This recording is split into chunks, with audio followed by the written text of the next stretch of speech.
الحمد لله نحمده ونستعينه ونستغفره ونستنصره ونعوذ بالله من شرور أنفسنا ومن سيئات أعمالنا من يهده الله فلا مضل له ومن يضلله فلا هادي له ونشهد أن لا إله إلا الله وحده لا شريك له ونشهد أن سيدنا وحبيبنا ومولانا محمدا عبده ورسوله أما بعد فقد قال الله تعالى في كلامه المجيد وفرقانه الحميد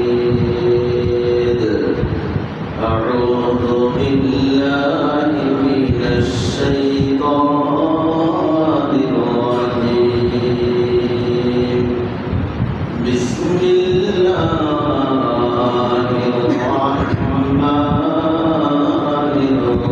الرحيم وإنك لعلى خلق عظيم وقال رسول الله صلى الله عليه وسلم إن أسفل شيء يوضع في ميزان المؤمن يوم القيامة خلق حسن أو كما قال عليه الصلاة والسلام وقال تعالى في شان حبيبه مخبرا وآمرا إن الله وملائكته يصلون على النبي يا أيها الذين آمنوا صلوا عليه وسلموا تسليما اللهم صل على سيدنا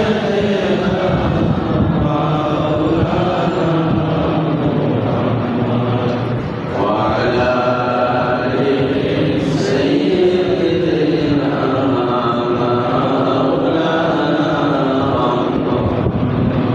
بلغ العلا بكماله كشف الدجى بجماله حسنت جميع خصاله صلوا عليه وآله সম্ভব নহে বর্ণনা যেমন চলে গুণী আল্লাহর পরে তুমি শ্রেষ্ঠ সংক্ষেপে মোরাই জানি বালাগাল উলা বিকামালিহি কাশাফাত দুজা বিজামালিহি হাসনাত জামিউ খিসালিহি সাল্লু আলাইহি ওয়া আলিহি আল্লাহ পাকের দরবারে অগণিত শুকরিয়া যিনি বড় মেহেরবানি করে আপনি আমাকে বছরের আরবি বছরের শেষ মাস মাহে জিলহজের আজকে তৃতীয় জুমায় আসার মতো আল্লাহ পাক হায়াত দিয়ে বাঁচিয়ে রাখছেন সুস্থ রাখছেন ইতিমধ্যেই আজিরা বস থেকে প্রত্যাবর্তন করা শুরু করেছেন এরকম বরকত রহমতের মাসে এই রহমতের জায়গা ঘর মসজিদে আসতে পারা বসতে পারা ভাগ্যের ব্যাপার কালিমাতুর শুকর আদায় করি বলে আলহামদুলিল্লাহ। এই বিশ্বের মানুষ ব্যক্তিগত জীবনে এবং তার সার্বিক জীবনে, জাতিগত জীবনে অনেক জিনিস হারায়, অনেক জিনিস নষ্ট করে, ধ্বংস করে। ঠিক আছে না কথা? ব্যক্তিভাবে, গতভাবে অথবা জাতিগতভাবে, পারিবারিকভাবে, সামাজিকভাবে অনেক জিনিস হারায় ফেলে, অনেক জিনিস নষ্ট করে, অনেক জিনিস ধ্বংস হয়ে যায়। জ্ঞানী গণিতের কাছে ইসলামিক দার্শনিক যারা প্রশ্ন রাখছেন, এই ভাই, এই বোন, যে দেশেই তুমি অধিবাসী হও, তুমি জানতে পারো তোমার জীবনের সবচেয়ে কঠিন আর কি জিনিস, সবচেয়ে বড় সর্বনাশা ক্ষতিগ্রস্ত কি জিনিস? আপনি আমাকে জানতে আগ্রহ হয়?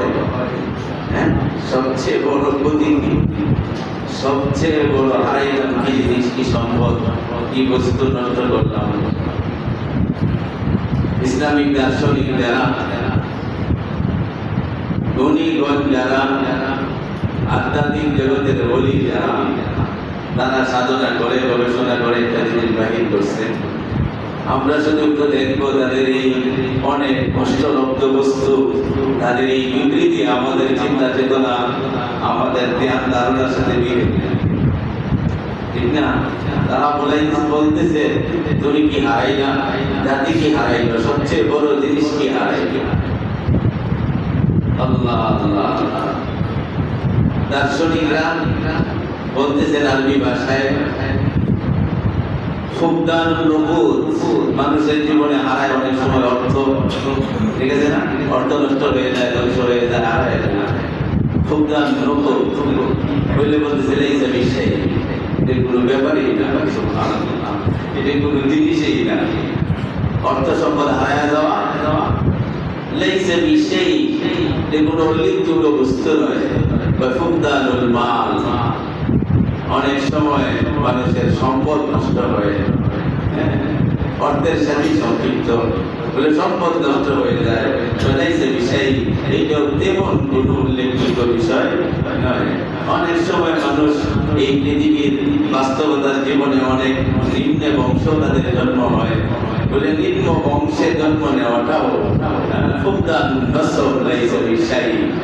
সৃষ্টিগতভাবে জন্মগতভাবে ভালো বংশ পাইলাম না, গোলামের যাতে জন্ম নিলাম, এটাও বিবেচনার বিষয় নয়। টাকা লাগলো, অর্থ দিল না, সব সম্পদ দিল না, বংশ বলতে কিছু পাইলাম না।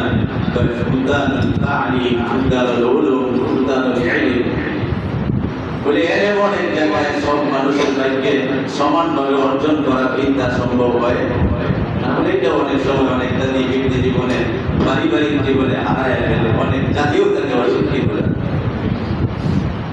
আল্লাহ আল্লাহ আল্লাহ পরে বলতেছে প্রশ্নকারীরা সবকিছু বলে তো শেষেই করলেন, বংশ নাই, তালিম নাই, শিক্ষা নাই, বিদ্যা নাই, অর্থ নাই, সম্পদ নাই, আর কি আছে? সত্য শেষ হয়ে বলে না, এর চেয়েও বড় জিনিস হারায় ফেলে মানুষের সবচেয়ে বড় ক্ষতি হয় ফুকদানুল আখলাক, ফুকদানুল কুল্লি শাই।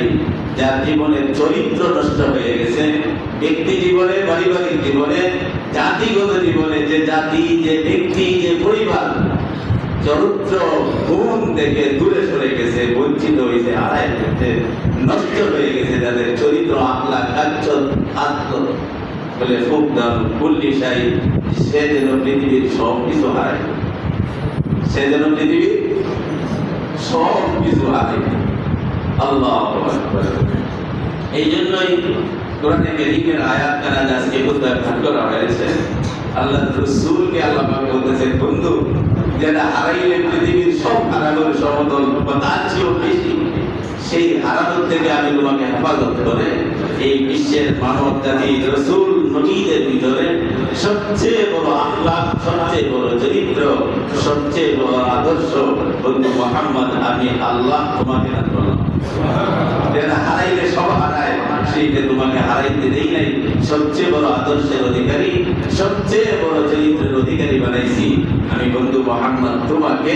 এই জন্য সবচেয়ে উত্তম আদর্শের নমুনা আল্লাহ পাক, আল্লাহর হাবিব বিশ্বনবী মুহাম্মদুর রাসূলুল্লাহ সাল্লাল্লাহু আলাইহি ওয়াসাল্লামকে হারাইলাম, পাইলাম, তার মাধ্যমে পাইলাম।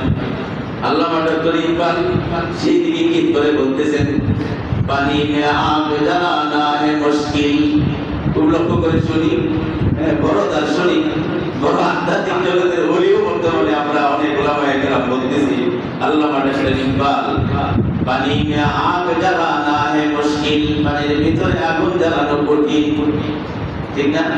পানির ভিতরে আগুন দিবেন, দেয়া সরাই দিয়ে বুঝা দিবেন, নিভবে যাইব। টর্চ লাইট বাড়ি দিবেন, কি কয় ম্যাচ লাইট বাড়ি দিবেন, আগুনের ভিতরে জ্বলবে না। পানি মে আগ জ্বালানা হে মুশকিল, বাঁধে হুয়ে দরিয়া কো ফিরানা হে মুশকিল। যে দরিয়া, যে সাগর, যে নদী খুব প্রবল স্রোতের অধিকারী, সেই প্রবল স্রোতের অধিকারী নদীতে সাগরে ফান দেওয়াটাও বড় কঠিন। পদ্মায় ফিলার করছে, কত ঘটনা, কত কিছু শুনলাম। এক জায়গায় বলতেছে নাকি কি চায়, জান চায়, ফিলার কাটতে চায়, ফিলার করে না, পানি গাড়ি সরে যায়, সরে যায়। খুব কঠিন জিনিস। বাঁধে হয়ে দরিয়া গো ফিরানা হে মুশকিল। পানির মধ্যে আগুন জ্বালানো কঠিন, আর স্রোত মান দরিয়াতে, নদীতে বাঁধ দেওয়াটাও কঠিন। পরে বলতেছেন মুশকিল তো হ্যায় নেহি মগর ইতনা কে জিতনা, বলে এই যে মুশকিল, তবে এমন মুশকিল না যেটা অসম্ভব। পানির ভিতরে আগুন জ্বালানো যায় কলা কৌশল অবলম্বন করে, টেকনিক অবলম্বন করে। পানির তলে লাইট জ্বলতেছে, আছে না নাই? পানির ভিতরে লাইট জ্বলতেছে। এই পদ্মারও একবার ফিলার শেষ পর্যন্ত গাড়া সম্ভব হয়েছে, যদিও কঠিন। সম্ভব হয়েছে না?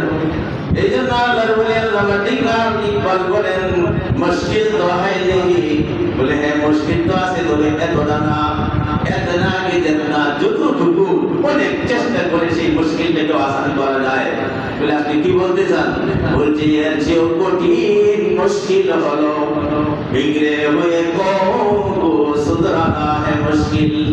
যে ব্যক্তির জীবনে, যে সমাজের জীবনে, যে জাতির জীবনে চরিত্র নষ্ট হয়ে গেছে, যে জাতি ধ্বংস হয়ে গেছে, বিপর্যস্তের সম্মুখীন আখলাকের কারণে, ব্যবহারের কারণে, চরিত্রের গুণের কারণে, সেই জাতিকে পুনরায় সঠিক পথে আনাটা এর চেয়েও আরো বেশি কঠিন। এর চেয়ে আরো কঠিন। পানির ভিতরে আগুন জ্বালানো কঠিন, প্রবাহমান স্রোত, সেই নদীর ভিতরে বাঁধ দেওয়া কঠিন, কিন্তু একদম সম্ভব হয়ে যায়। কিন্তু বিগড়ে হয়ে কম তো বুঝি যে জাতির চরিত্র নষ্ট হয়েছে, যে জাতি বিগড়ে গেছে, যে ধ্বংস হয়ে গেছে, এইটারে ফিরায় আনা এর চেয়ে আরো কঠিন। মুশকিল তো হ্যায় নেহি মগর ইতনা কে জিতনা, বিগড়ে হুয়ে কৌম কো সুধরানা হে মুশকিল।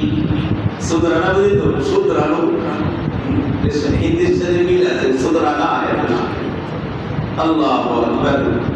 এই জন্য আল্লাহ রাব্বুল আলামিন সমস্ত নবী রাসূলদের ভিতরে শ্রেষ্ঠত্ব দান করেছেন মুহাম্মদুর রাসূলুল্লাহ সাল্লাল্লাহু আলাইহি ওয়াসাল্লামকে। আর সেই শ্রেষ্ঠত্বের দিক থেকে শ্রেষ্ঠত্বের চারিত্রিক সনদপত্র, সার্টিফিকেটও প্রদান করেছেন স্বয়ং আল্লাহ রাব্বুল আলামিন। বলি সুবহানাল্লাহ, ইন্নাকা লাআলা খুলুকিন আযীম। আজিম শব্দটা আল্লাহ পাকের একটা গুণ, বড়।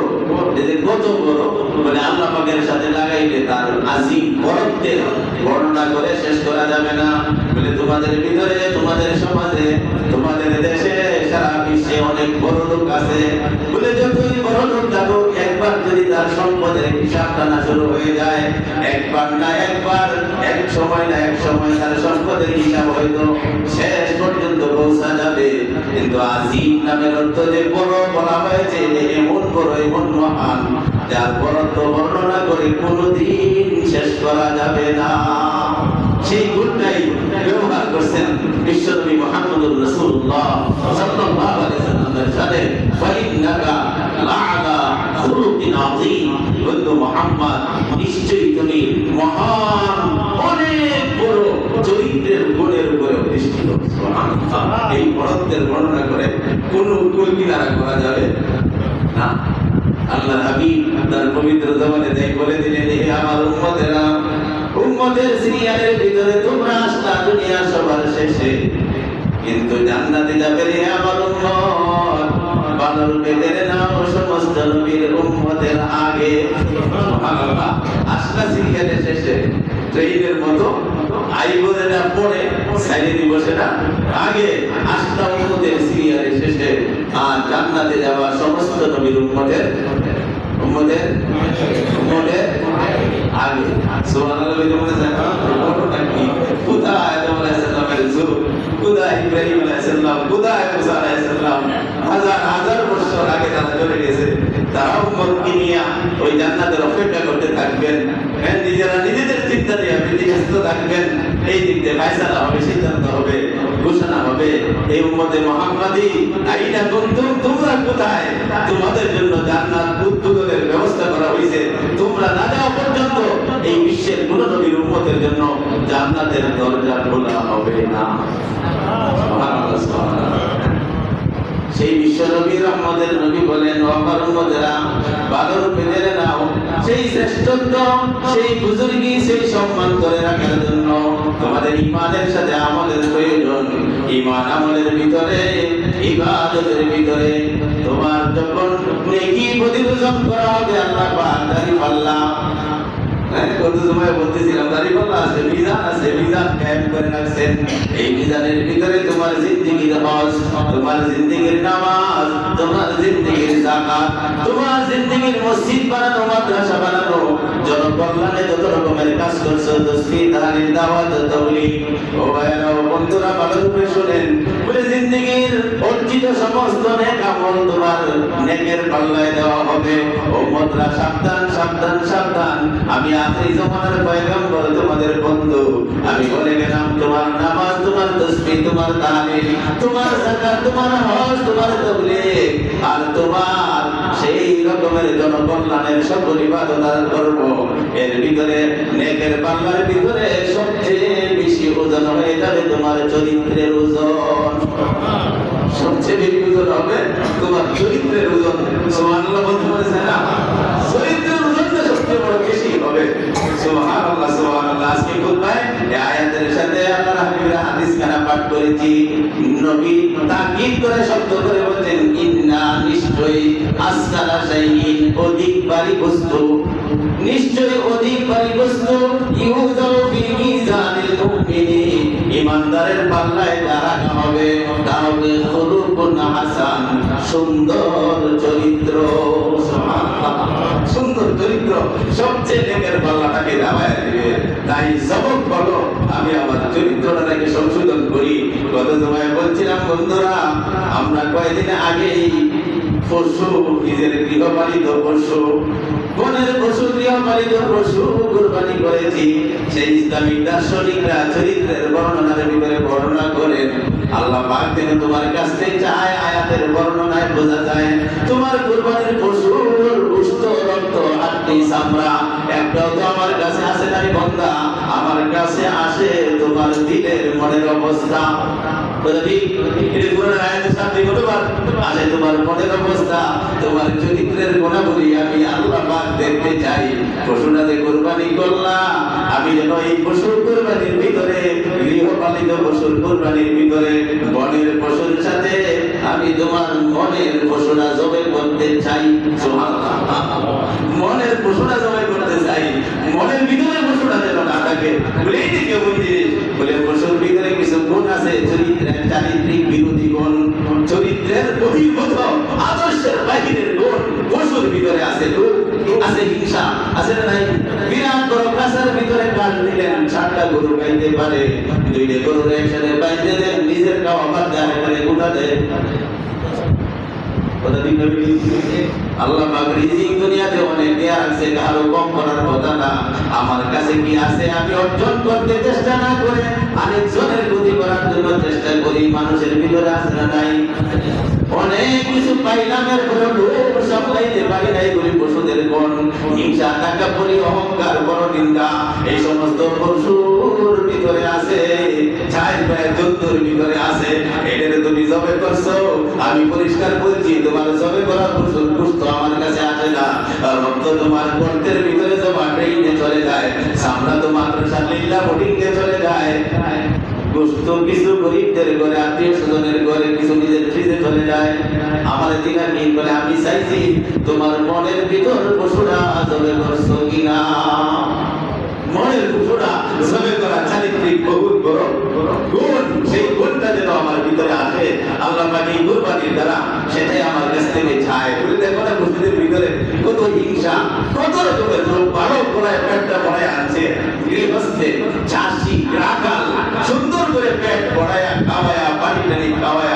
আনতেছে বাড়ির গাছ দিয়া, আরেক পাশের বাড়িতে কদু গাছ আর সিম গাছ, টানতে মুখটাতে বাড়ি দিছে, এক বাড়িতে শেষ।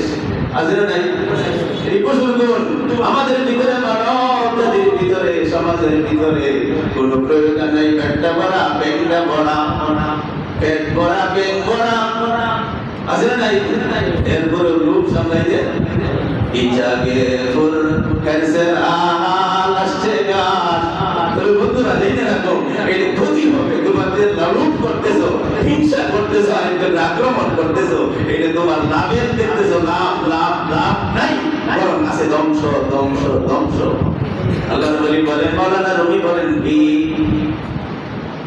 বিসাগে ফুল ক্যান্সার আহাল আসছে গাছ, বিসাগে ফুল ক্যান্সার আহাল আসছে গাছ, চুতমাকার নানে খুদা আল দস্তে নাজায়েজ ভাবে, অন্যায় ভাবে যখন তুমি লোভ করতে থাকলে, হিংসার বশবর্তী হলে, তাহলে ফলটা তোমার এমন দাঁড়াবে, কুকুর গোষ্ঠের টুকরা নিয়ে নদীর পাড়ে দৌড় দিছে, রাস্তার দিকে তাকায় হাঁটতেছে, হঠাৎ করে নদীর পানির দিকে তাকায় দেখে তার এই মতো আরেকটা কুকুর, তার বুকের ভিতরেও একটা গোষ্ঠের টুকরা আছে। মিলে না কথা? হ্যাঁ, পানির দিকে তাকায় দেখে সে যেভাবে যাইতেছে, পানির ভিতর দিয়ে আরেকটা কুকুর দৌড়তেছে, তার মতো সাইজ, তার মতো লম্বা, তার মুখে যেরকম গোষ্ঠের টুকরা, আরেকটা কুকুরের ভিতরে গোষ্ঠের টুকরা আছে না নাই? পানির দিকে তাকাই, হ্যাঁ, বাঁচতে তারই জমিতে বাঁচতে দেখতেছে, কি সর্বনাশটা করছে, হ্যাঁ, কত কষ্ট করে গুস্তটা সংগ্রহ করলাম, পানির ভিতরে দেখে আবার গুস্ত পাইল কই, লোভ লেগে গেছে, কিছুক্ষণ ধরে আর চিন্তা করে কি করা যায়। ইচ্ছাকে ফুল ক্যান্সার আহাল আসছে গাছ, চুতমাকা নানে খুদা আল দস্তে মনে বুঝাইতে বুঝাইতে পারে না, আমার মুখে তো আছে আছে আছে, কিন্তু বুঝাইতে পারে না, তার মুখে থাকবে কেন, সহ্য হয় না। হঠাৎ করে যেই পানিতে লাফ দিছে, সেই কুকুরের মুখ থেকে গোশতের টুকরা নেওয়ার জন্য মুখেরটা বন্ধ করে রাখবে, আরেকটারে কামড় দেওয়া সম্ভব না, ছেড়ে দিতে হবে।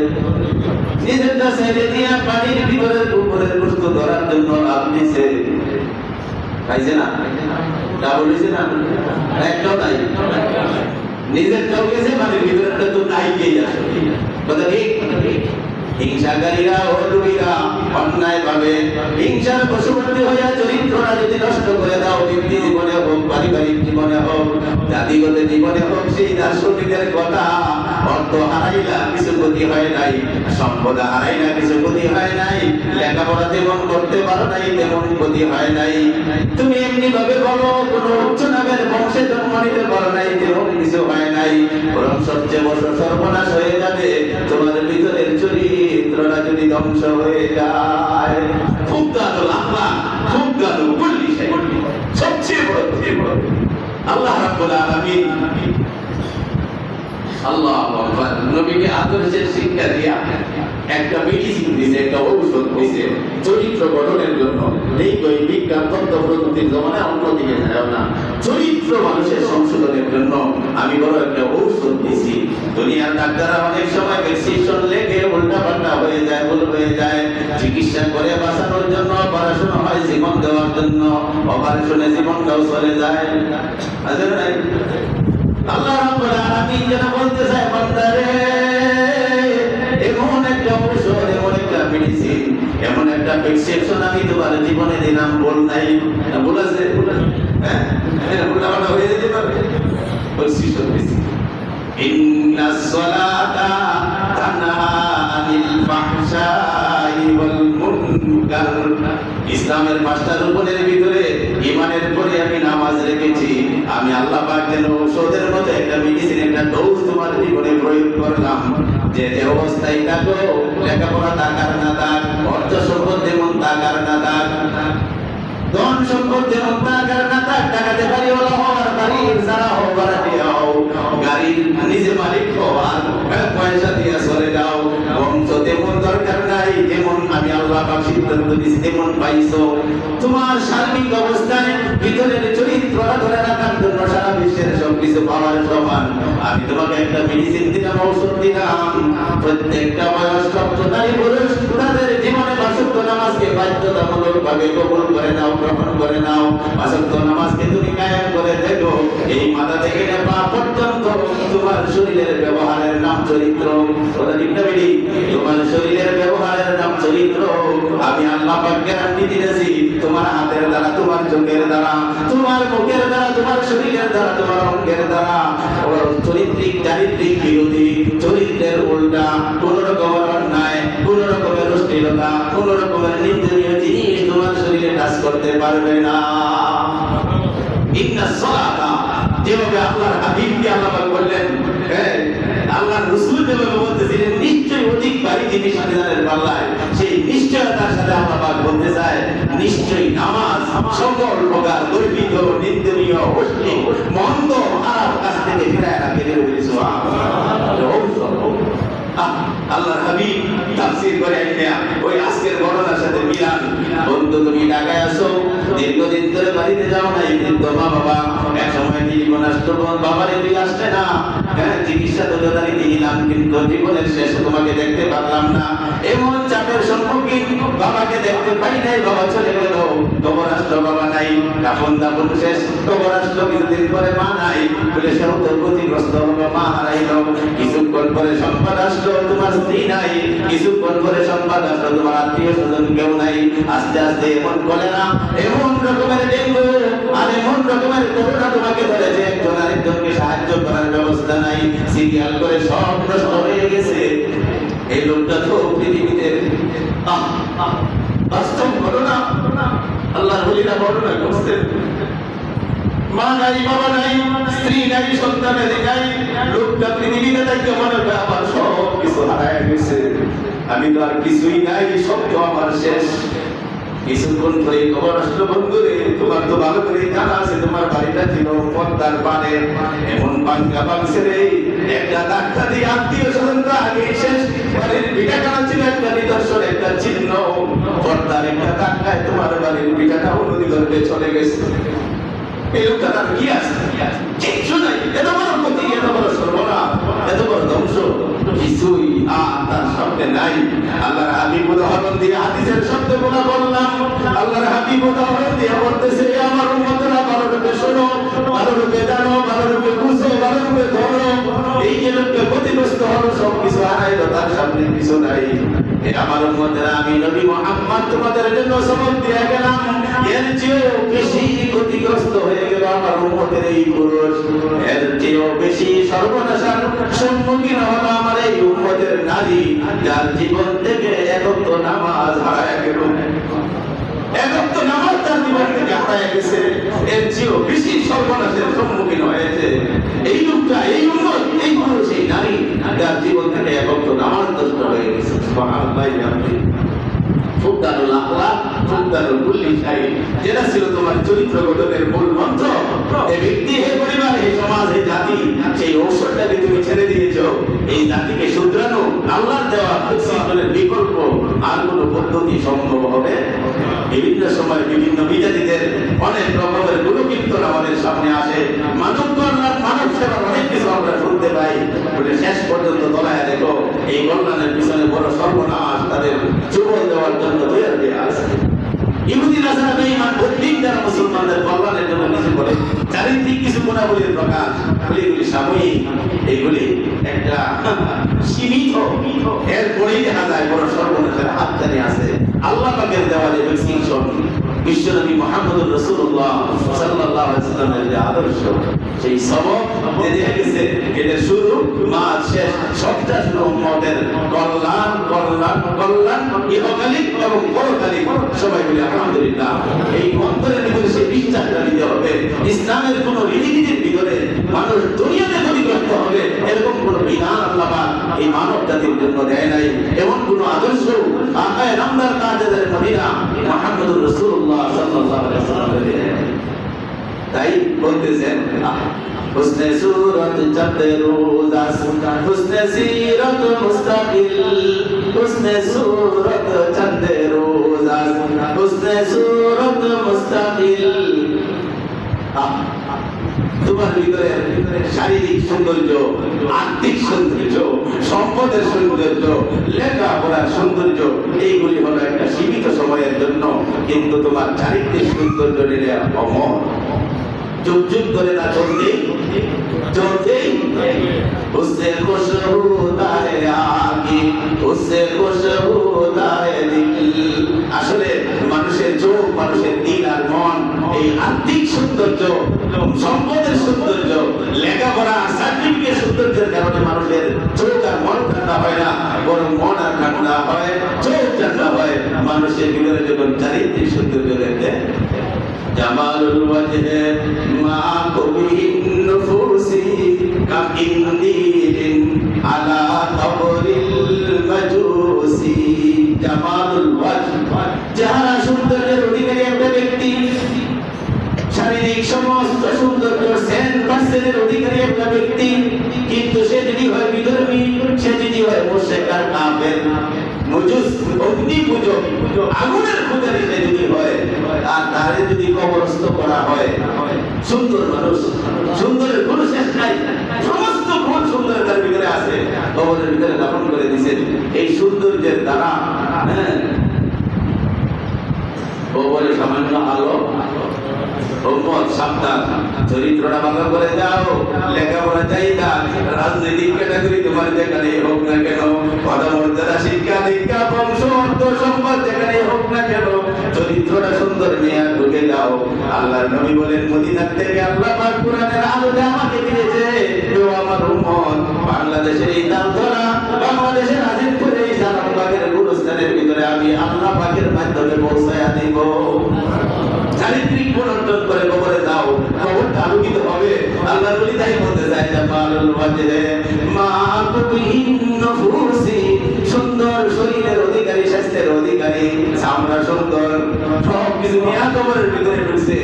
কাকিন্দিলিন আলা কবরিল মাজুসি, চরিত্র যদি সুন্দর না হয়, কবরে তো আলো পাবে না, অন্ধকার, অন্তরে দরজা নাই, জানালা নাই, বলে একটা বিধর্মীর কবরের উপরে হাজারো কবরের লাইট জ্বালায় দিলে যে লাইটের আলো ভিতরে যাবে না, ঠিক শারীরিক সৌন্দর্য, আর্থিক সৌন্দর্য, সম্পদের সৌন্দর্য নিয়ে যদি তুমি কবরে যাও, বিশ্বনবীর আদর্শের সাথে তোমার সামান্য মিল যদি না থাকে, এই অন্ধকার কবরে আলো বুঝে পাবে। রাস্তাই তো নাই, দেখা যায় না, লাইট বা চিনি না, বুঝি না কোন দিকে যাবো। চারিত্রিক সৌন্দর্যের আলো নিয়ে কবরে যাও, সেই চারিত্রিক আলো লাইট হইয়া, বাতি হইয়া তোমাকে দেখায় দেখায় জান্নাতের দরজা পর্যন্ত নিয়ে একটা টাকাতে বাঁধবে। কারণ এটার পাওয়ার, আল্লাহ নবী বলছে, নামাজের পাওয়ারের চেয়েও বেশি। দেখো, নামাজের টাকা দিব, রোজাও টাকা দিবে, দান সদকাও টাকা দিবে, কিন্তু ধাক্কার ভিতরে উম্মত জেনে রাখো, আমি নবী বলে গেলাম, সবচেয়ে বড় শক্ত ধাক্কাটা করবে তোমার চারিত্রিক ধাক্কা। সেই ধাক্কাটা জান্নাতের দরজায় যখন মারবো, নামাজ রোজা সব পিছনে বলায়া, এটা জান্নাতের একদম মাঝখানে পৌঁছায় দিব। সুবহানাল্লাহ। আল্লাহ পাক বুঝার মানার আমল করার তৌফিক দান করুন। সকলে বলি আমিন। ওয়া আখিরু দাওয়ানা আলহামদুলিল্লাহি রাব্বিল আলামিন। যারা সুন্নাত পড়তে পারি নাই,